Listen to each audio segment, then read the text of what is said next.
بسم اللہ الرحمن الرحیم۔ علم النحو کی کتاب تعلیم النحو برائے درجہ اولا۔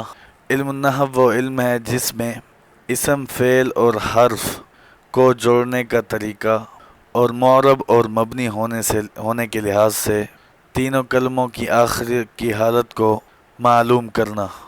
علم النحو کا موضوع کلمہ اور کلام ہوگا۔ علم النحو کی غرض و غایت یہ ہے کہ انسان عربی زبان بولتے اور لکھتے وقت غلطی سے محفوظ رہے۔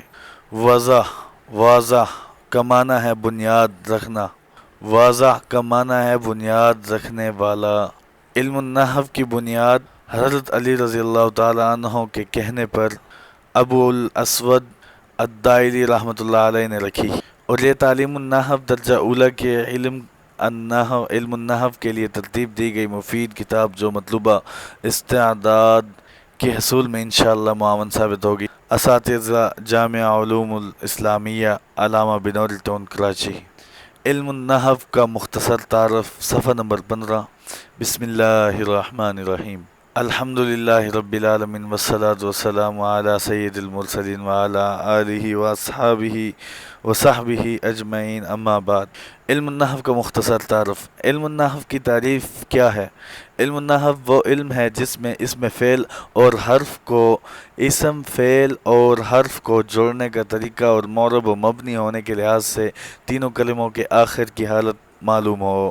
موضوع: علم النحو کا موضوع کلمہ اور کلام ہے۔ غرض: علم النحو کی غرض و غایت یہ ہے کہ انسان عربی زبان بولتے اور لکھتے وقت غلطی سے محفوظ رہے۔ واضح کا معنی ہے بنیاد رکھنے والا۔ علم النحو کی بنیاد حضرت علی رضی اللہ تعالیٰ عنہ کے کہنے پر ابو الاسود الدائلی رحمہ اللہ نے رکھی۔ اسم، فعل، حرف۔ سب سے پہلے لفظ کی تعریف پڑھیں گے۔ انسان کے منہ سے حروف کی صورت میں جو آواز نکلتی ہے اسے لفظ کہتے ہیں، جیسے کتابٌ، میں نے کہا کتابٌ۔ آگے پھر لفظ کی قسمیں ہیں۔ لفظ کی تقسیم: لفظ کی دو قسمیں ہیں، لفظ موضوع، لفظ محمل۔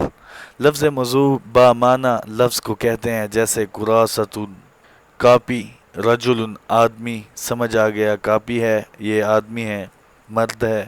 لفظ محمل بے معنی لفظ کو کہتے ہیں، جیسے دیز، کہ اس کا کوئی معنی نہیں۔ لفظ موضوع کی تقسیم: لفظ کی تقسیم، لفظ موضوع کی تقسیم۔ لفظ موضوع کی دو قسمیں ہیں۔ نمبر 1، مفرد اور مرکب۔ مفرد وہ تنہا لفظ ہے جو ایک معنی بتائے، جیسے زید، جیسے یدن، کتبہ۔ مفرد کو کلمہ بھی کہتے ہیں۔ مرکب وہ لفظ ہے جو دو یا زیادہ کلمات سے مل کر بنے، جیسے کتاب اللہ، اللہ کی کتاب، انا طالب العلم، میں طالب علم ہوں۔ کلمہ کی تقسیم: کلمہ کی 3 قسمیں ہیں، اسم، فعل، حرف۔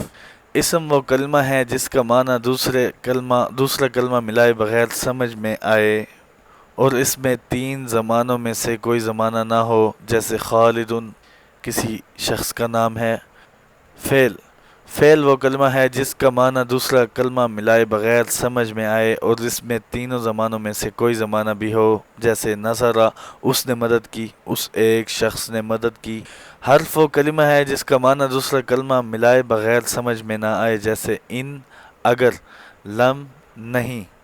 اسم کی مشہور علامات یہ ہیں: کلمہ کے شروع میں ال ہونا، جیسے القمر۔ نمبر 2، کلمہ کے شروع میں حرف جر ہونا، جیسے بزید۔ حروف جر 17 ہیں، حروف جارہ ان کو کہتے ہیں، جو اس شعر میں مذکور ہیں: باء، تاء، کاف، لام، واو، مز، خلا۔